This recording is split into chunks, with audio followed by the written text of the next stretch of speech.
What's up, Geeks and Gamers? It's Jeremy coming to you with another video, and today, Black Widow don't need no man, everybody.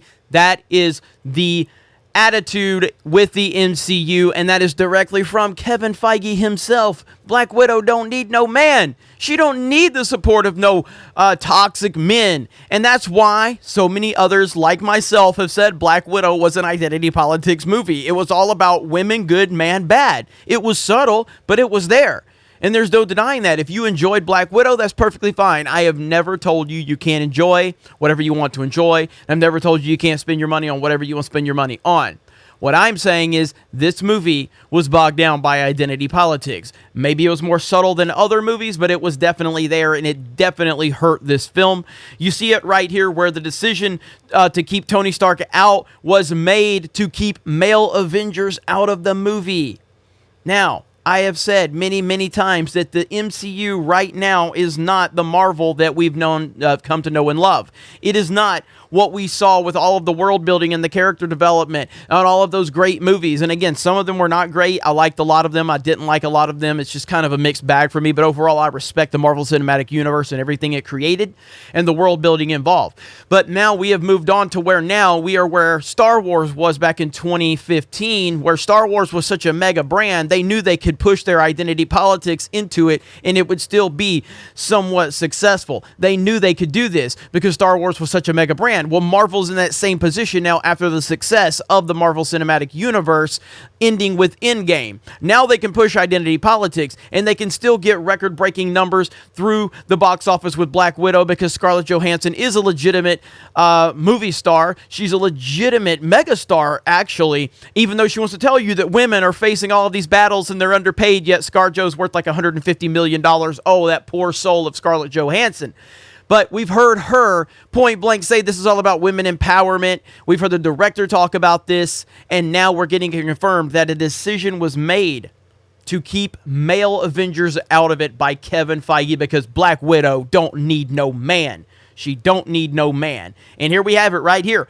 While Pearson confirmed that there was indeed a Tony Stark cameo using Civil War footage in an earlier script, Black Widow director Kate Shortland revealed in an interview with Total Film that Kevin Feige made the executive decision to ensure that no male Avengers were showcased in the film.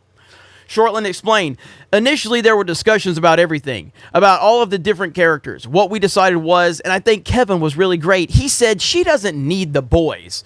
We didn't want to make it feel like, or we didn't want it to feel like she needs the support. We want her to stand alone, and she does. But she didn't. She needed plenty of help in the movie, but it didn't matter because they're trying to push a narrative. And that's why so many people are frustrated with this, because look at something like SpiderMan. SpiderMan is the most popular Marvel character. Spider-Man has seen nothing but success on the big screen. Spider-Man has been successful, whether it was Tobey Maguire, which is my personal favorite Spider-Man. Love Tobey. So Spider-Man 1, 2, and 3 were all box office success. The Amazing Spider-Man, I don't like the Amazing Spider-Man movies. I think Garfield is trash as Spider-Man, but that's just my opinion. Some people like him, some people don't. I prefer Tobey. But even then, those movies were still successful. Even The Amazing Spider-Man 2, which a lot of people hate those movies, that movie was still successful. Spider-Man has always been an icon. He has always been right up there with Batman and Superman. So when you say Black Widow doesn't need no man, she don't need no support, yet you feel like Spider-Man needs Tony Stark to basically, he's basically a de facto Tony Stark at this point. And you've had Robert Downey Jr. all through the marketing of these movies taking away from the legitimacy of Spider-Man in a lot of ways and a lot of fans' eyes. Why do you feel the need that Spider-Man needs Tony Stark? The most marketable Marvel character you have, yet you feel that Tony Stark has to be in the market of these films and he has to be intertwined in the whole entire story. But Black Widow don't need no man because it's all about identity politics with them. They don't respect history or lore. They don't respect the fact that Spider-Man never needed Tony Stark. He never needed him. I didn't hate the fact that Tony Stark was there. But when you're actively making comments that she doesn't need the support and we need to keep male characters out of these movies, then I have to go, why do you feel that Tony Stark needs to be in the Spider-Man movies? Spider-Man doesn't need the support either. Spider-Man can handle his own. He can hold his own From a box office standpoint, from a story standpoint, Spider-Man can handle it. Tom Holland is a good Spider-Man. I really enjoy him. I don't like those movies because they don't feel like Spider-Man movies per se, but I do think Tom Holland is good in the role. I just don't think the writing around him and the world that they've created is good. But why do you feel that need? It's because it's all about pushing the narrative and pushing the agenda. This is not going to stop anytime soon. This is where we are.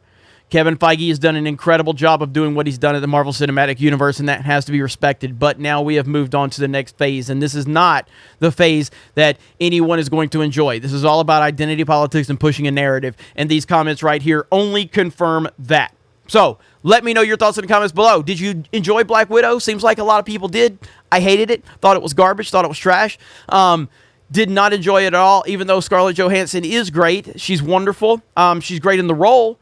But the movie itself really suffered because of the narrative and the woman good, man bad nonsense that they were trying to push. Instead of just telling a good story with this character that we all know and love, no, you have to dance around things and you have to send a message because that's what the MCU is all about.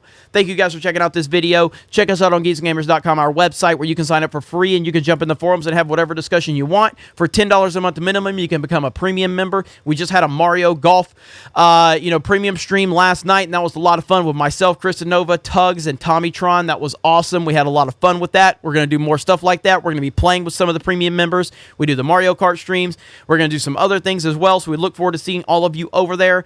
Follow us on Odyssey. Follow us on Locals. We appreciate your support. Have a great day, and we will talk to you later.